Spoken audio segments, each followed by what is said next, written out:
Hola, ¿cómo están? Vamos a abordar en esta clase los distintos subsistemas que constituyen el sistema de instalaciones sanitarias y de confort. Esta es una de las últimas clases ya de este ciclo lectivo de Introducción a la Materialidad.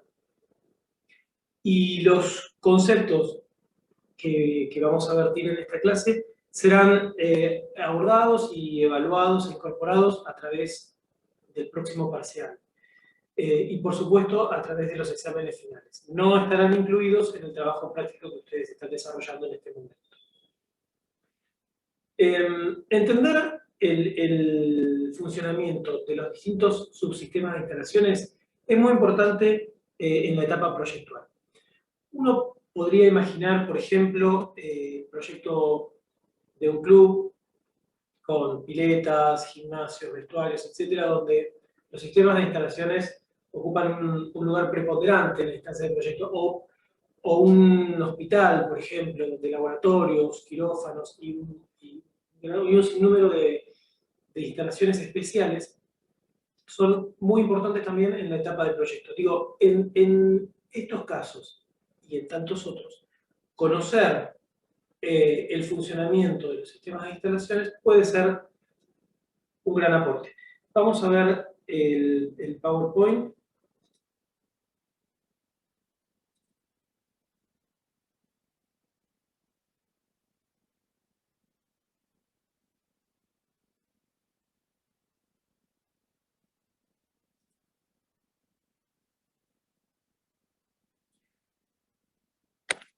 Decíamos subsistemas de instalaciones y confort. Ya estudiamos a lo largo de toda la cursada del taller de introducción a la materialidad las diversas estructuras con los espacios que ellas posibilitan y con las formas de sostenerlos que ellas posibilitan. Las distintas envolventes que junto con el clima y con las distintas posibilidades técnico-materiales conforman, de alguna manera, terminan de conformar los límites del espacio y su relación con el exterior. Los distintos suelos, sus características, sus posibilidades de resistencia, los sistemas de fundaciones en relación a esos suelos, y ahora nos tocan los sistemas de instalaciones sanitarias y de confort. Todos estos son subsistemas que están involucrados en el área técnica del proceso de proyecto. Las instalaciones sanitarias y de confort están compuestas por las instalaciones de agua fría y caliente, gas, desagües locales, desagües pluviales, electricidad y baja tensión, calefacción, etc. E iremos viendo que cada una de ellas tiene sus lógicas. Uno de los datos más importantes de estos subsistemas es la forma en que son trasladados, son transportados para poder ser utilizados y para generar su aporte en el espacio. El agua fría, el agua en términos generales, es un líquido que se transporta por presión. El gas es un fluido que se transporta por compresión. El gas tiene la capacidad de poder ser comprimido. Los desagües cloacales y pluviales son líquidos y sólidos que se trasladan por pendiente. La electricidad y baja tensión son energía e información que se transmiten por conducción de los elementos. La calefacción, por ejemplo, tiene diversos sistemas que pueden ser por conducción, por convección, por impulsión, y así cada uno de los subsistemas, y vuelvo a pensar en aquellos proyectos más complejos, donde tal vez aparezcan otros subsistemas de instalación, cada uno de los subsistemas tiene su forma de ser transportado. Si vemos en la foto de la derecha, tenemos que asumir que en el espacio público, por debajo de las calles y de las veredas, existen un sinfín de redes de instalaciones de servicios. Estas son instalaciones tanto de abastecimiento como de recolección. Y cada una de estas redes empiezan a tener tanto en los materiales que lo constituyen como en los planos y en los dibujos, empiezan a tener algunos códigos de color que van determinando su naturaleza. ¿De qué son esas instalaciones? ¿Qué trasladan? ¿Qué transportan esas instalaciones?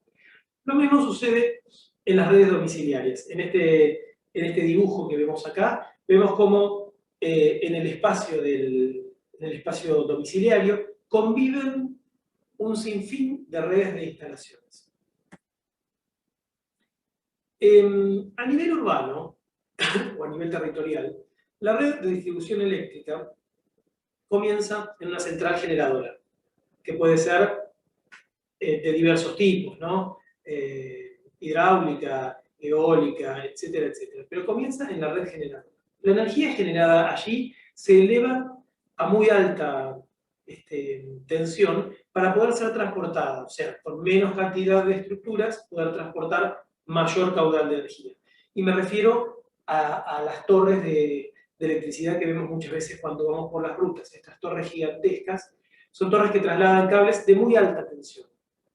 Luego, esa alta tensión es transformada en las subestaciones a media tensión para poder alimentar a la industria o a las redes urbanas muchas veces, y luego, nuevamente, es transformada a baja tensión para poder abastecer a los clientes residenciales. En el caso del agua, el agua se obtiene de los ríos o de las napas freáticas, es purificada en las plantas potabilizadoras y luego es distribuida a través de la red urbana en tuberías de mayor sección a menor sección. Quiero decir, cuando la tubería se inicia en la planta potabilizadora, será de mayor sección. A medida que se va consumiendo el agua que va trasladando o que se va bifurcando el sistema de instalaciones, el diámetro de las tuberías comienza a achicarse para mantener una presión constante. Esta red que se distribuye por las calles, por el espacio urbano, es impulsada mediante un sistema de presión. Este sistema puede estar constituido básicamente de dos maneras, o por grandes bombas presurizadoras que impulsan el agua, o por tanques urbanos. Los tanques los habremos visto más de una vez en nuestros pueblos, en nuestras ciudades. Son tanques elevados, que generalmente están ubicados en la zona más alta del tejido urbano. El agua sube por medio de una bomba que lo impulsa hasta arriba, y una vez arriba lo que se logra es una presión de agua capaz de trasladar el agua a todos los domicilios. Esa presión, esa columna de agua, distribuye el agua por un sistema que se llama vaso comunicante.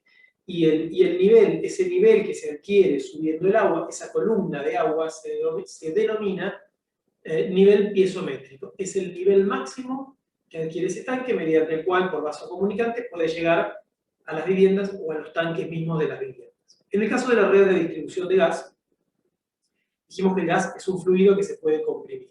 Entonces, en las refinerías, donde el gas se procesa, inicia el sistema de distribución a través de un caño, de una tubería de gran sección. Esa tubería contiene y transporta el gas comprimido y va, obviamente, de la misma forma que la red de agua, achicando su diámetro a medida que el gas se va distribuyendo.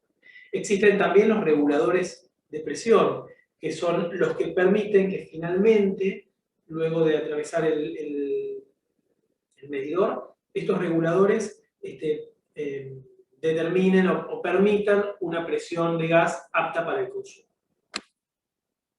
En el caso de la recolección de cloaca y de pluvial, se producen por caños maestros, por zanjones, por albañales, por tuberías construidas in situ de hormigón y demás.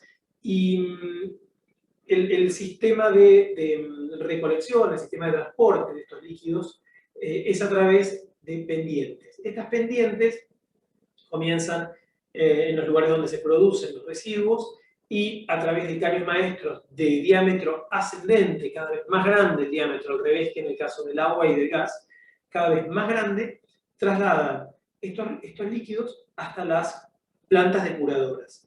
Estas plantas depuradoras de cloaca, una vez finalizado el proceso, vierten el agua, una vez que se comprueba que esta agua ya no contamina, vierten el agua a ríos o al océano.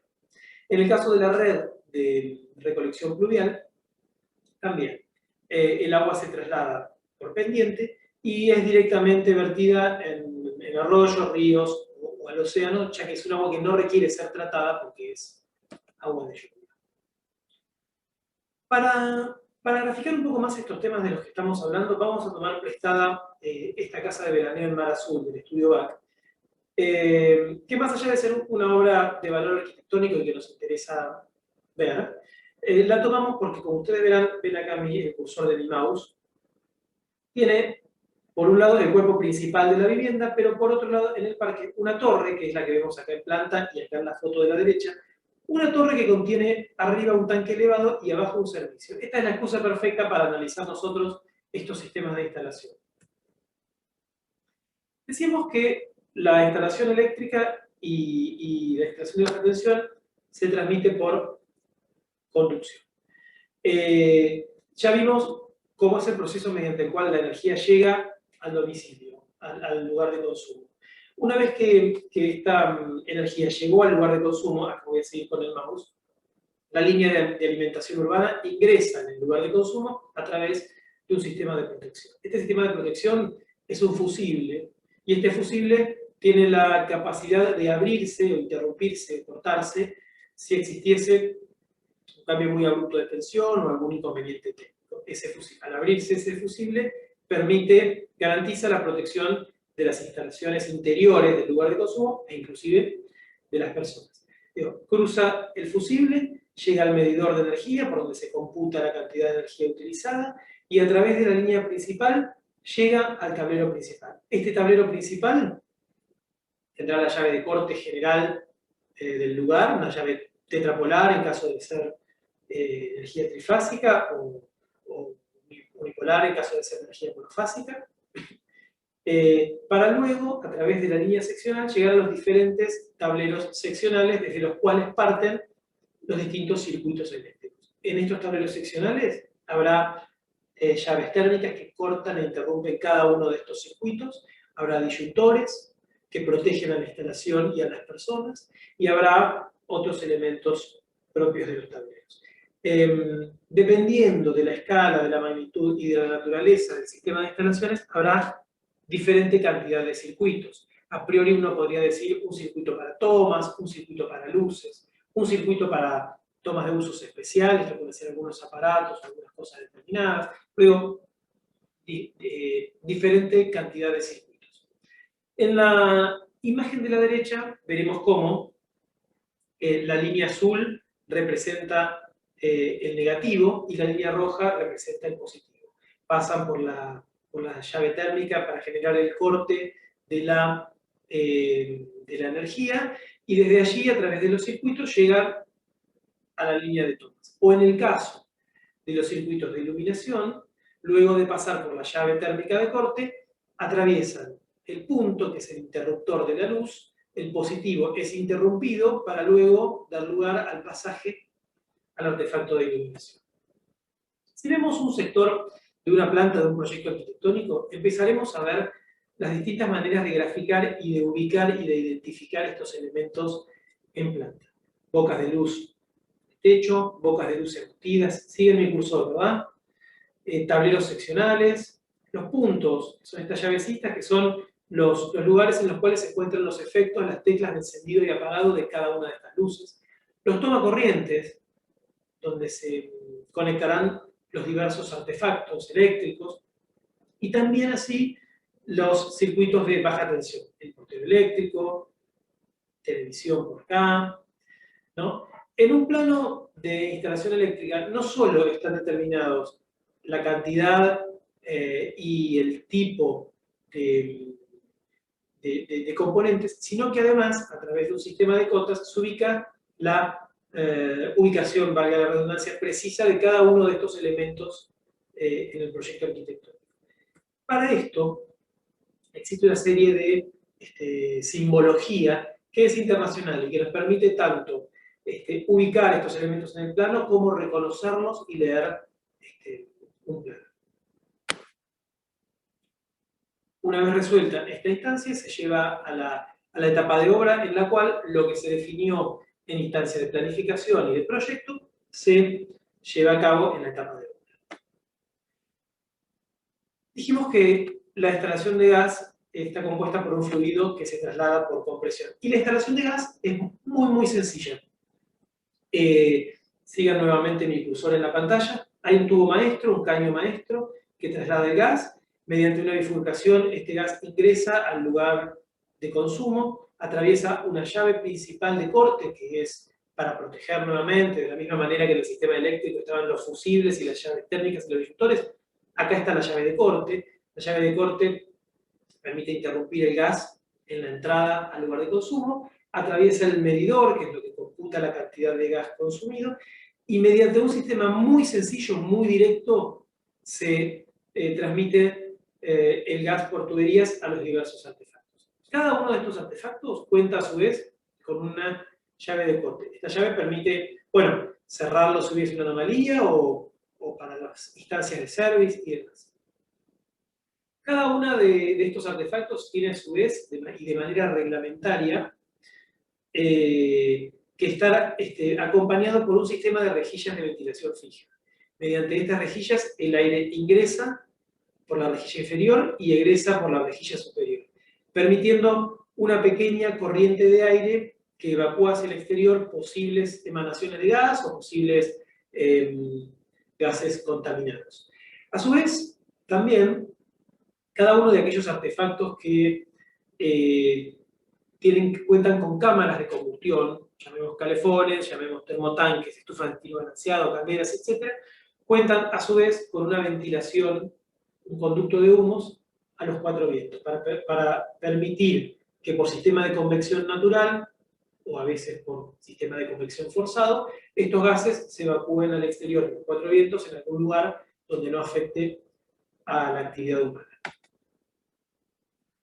En el caso del agua, dijimos que es un líquido que se traslada por presión. El agua es distribuida mediante una tubería de diámetro descendente, como dijimos, y va alimentando a los diversos artefactos. Cada artefacto tendrá a su vez su llave de corte. En caso de existir agua caliente, el artefacto calentador, calefón, termotanque, caldera, es considerado un artefacto más, de manera que el agua fría ingresa a ese artefacto y una vez calentada sale y recorre los artefactos de la misma manera que los recorre el agua fría. Recordemos que algunos artefactos, como el inodoro, por ejemplo, solo son abastecidos con agua fría, ¿no? Si tomamos, como dijimos, el proyecto de la Casa del Mar Azul, empezamos a ver cómo estos sistemas de instalaciones empiezan a graficarse de manera real y empiezan a distribuirse, de manera real. El tanque elevado, está por encima de la línea de corte de planta, por lo tanto en planta es una proyección con línea punteada, ¿sí? El agua ingresa desde la red, atraviesa una... Siguen el mouse, el cursor de mi mouse, ¿verdad? Atraviesa una llave de corte y sube hasta este tanque de reserva a través de la montante. Esta es la montante, esta es la montante. En caso de que la presión, el nivel piezométrico y la presión de la red urbana no fuera suficiente como para que el agua llegase hasta el tanque elevado, el agua puede detenerse en una cisterna enterrada o en una cisterna a nivel de piso y mediante una bomba interna ser impulsada hasta el tanque de reserva.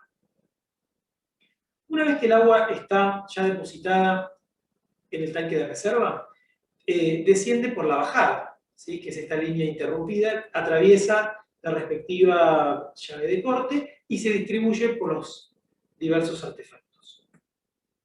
En caso de existir nuevamente agua caliente, desde la misma bajada y previamente a la distribución por los diversos artefactos, se abastece el termotanque o el calefón. Y una vez que el agua ya fue calentada, se distribuye mediante 2 circuitos paralelos, uno de agua fría y uno de agua caliente, por los diversos artefactos. En cuanto al desagüe cloacal y pluvial, ya dijimos que la lógica de traslado es distinta. Las aguas son trasladadas por un sistema, las aguas y los sólidos, son trasladados por un sistema dependientes hacia la red de cloaca. Las cañerías que trasladan las aguas negras, las aguas sucias, las aguas que llevan olores, que llevan sólidos también, son aisladas del ambiente y son trasladadas por cañerías en términos generales de mayor diámetro. Estas cañerías de mayor diámetro se llaman instalación primaria. Las aguas que trasladan aguas jabonosas o aguas blancas que son las aguas que no tienen olores, que no son perjudiciales para el ambiente, y que provienen, en términos generales, de los lavatorios, de los bidets, de las duchas, de las bañaderas, son trasladadas por lo que se llama instalación secundaria hasta la pileta de piso, y luego, a partir de la pileta de piso, por la instalación primaria. Ahora lo vamos a repasar. Entonces, dijimos, instalación primaria, instalación secundaria. En el momento en el cual la instalación secundaria se conecta con la instalación primaria, o en el momento en el cual un artefacto como el inodoro se conecta con la instalación primaria, debe el agua atravesar un sifón hidráulico. El sifón hidráulico, que como decíamos, en algún caso puede estar en la cañería, como el dibujo de abajo, o en algún caso, como en el caso del inodoro, ya está incluido dentro del propio artefacto. El sifón hidráulico es un codo, es un acodamiento que se produce en la instalación. Al producirse este acodamiento, el agua queda estancada, y esa agua estancada genera un tapón. Ese tapón impide el retroceso de los olores nauseabundos al ambiente. Entonces decimos, el inodoro ya incluye su propio sifón, a partir del inodoro inicia el recorrido de la instalación primaria, y en el caso de la pileta de piso, hay un sifón, existe una pileta de piso sifónica, hay a través de este sifón, el agua proveniente de la instalación secundaria atraviesa el sifón y se conecta con la instalación primaria. Lo mismo en el corte, las aguas provenientes, en este caso del bidet, por caños de menor sección, porque no trasladan sólidos, llegan a la pileta de piso y a través del sifón de la pileta de piso se conecta con la instalación primaria, a la cual también se conecta el inodoro de forma directa. Una vez que las aguas y los sólidos son trasladados por la red primaria de la instalación, llegan a la cámara de inspección para luego ser distribuidos a la red pública o al pozo ciego, depende del caso. En caso de existir red pública, en caso de que los desperdicios atraviesen por fuera del lugar donde se producen los desperdicios y se conecten a una cañería maestra que luego, como dijimos al principio, los conducirá hasta la planta depuradora, en ese caso se llama sistema dinámico. En caso de no existir red pública y que los desperdicios permanezcan dentro del mismo predio donde se producen, eso se llama sistema estático. Por otro lado, cada uno de los lugares donde existen las instalaciones sanitarias deben tener una ventilación natural. Esta ventilación puede producirse tanto por ventanas, etcétera, como por tuberías de ventilación a los cuatro vientos, como es el caso de esta tubería, de esta extracción de aire que está acá dibujada en proyección. También las cámaras de inspección deben tener su ventilación a los cuatro vientos. ¿Por qué? Porque cuando se produce la descarga del inodoro, la masa de agua que avanza por el caño principal cloacal empuja una masa de aire. Esa masa de aire tiene que salir por esa tubería para dejar lugar al agua que avanza y permitir el correcto desplazamiento. O sea que esa ventilación, la de la cámara de inspección, es a su vez para permitir la libre circulación de los fluidos. Dijimos que en caso de existir red pública, el sistema se denomina dinámico. En caso de no existir red pública, el sistema se denomina estático y las aguas provenientes del sistema cloacal atraviesan una cámara séptica donde se detienen los sólidos para ser descompuestos y luego el líquido continúa hacia un pozo absorbente. A través de ese pozo absorbente, el agua es nuevamente absorbida por el terreno. También existen los sistemas de biodigestores que tienen formas de ser absorbidos por el terreno relativamente equivalentes al pozo absorbente. En el caso de la instalación pluvial, la instalación es mucho más sencilla por tratarse de agua de lluvia que no tiene olores ni desperdicios sólidos. Entonces, tanto en las cubiertas como en los pisos expuestos a la intemperie y a la lluvia, a través de un sistema de embudos, el agua desciende y es trasladada por un sistema dependiente hacia los cordones cuneta, las zanjas, los albañales, los arroyos, etc. Para finalizar, y haciendo un pequeño repaso, me parece que estos son los conceptos, esto es conceptualmente lo más fuerte de lo que hemos hablado, y me parece, repito, que es importante entenderlos, tener la capacidad de razonar los sistemas de instalaciones sanitarias. Cada sistema de instalación tiene características técnicas que influyen no solo en la etapa de ejecución de una obra, sino que son definitorias en las distintas etapas del proyecto. Cada diseño, entonces, de instalaciones es particular. Debemos conocerlo y estudiarlo, dependiendo de las características del proyecto. Sin embargo, un buen planteo de instalaciones en la etapa de proyecto puede determinar organizaciones espaciales diferentes. Pensemos nuevamente en aquellos proyectos para edificios complejos de los cuales les hablé al principio de la clase. Por lo tanto, es indispensable conocer el funcionamiento y el diseño de los distintos sistemas de instalaciones para poder transformarlos en material de razonamiento de proyectos de arquitectura. Esto es todo, les agradezco mucho su atención y les recuerdo, por un lado, que esta clase va a estar cargada en el aula web y va a estar cargada en el canal de YouTube, y por otro lado, que recuerden que estos conceptos de los cuales estamos hablando van a ser incorporados a la cursada del TIM a través del próximo parcial y de los respectivos exámenes finales. Esto no quita que puedan conversar algunas de estas cuestiones en las distintas comisiones. Chau, muchas gracias.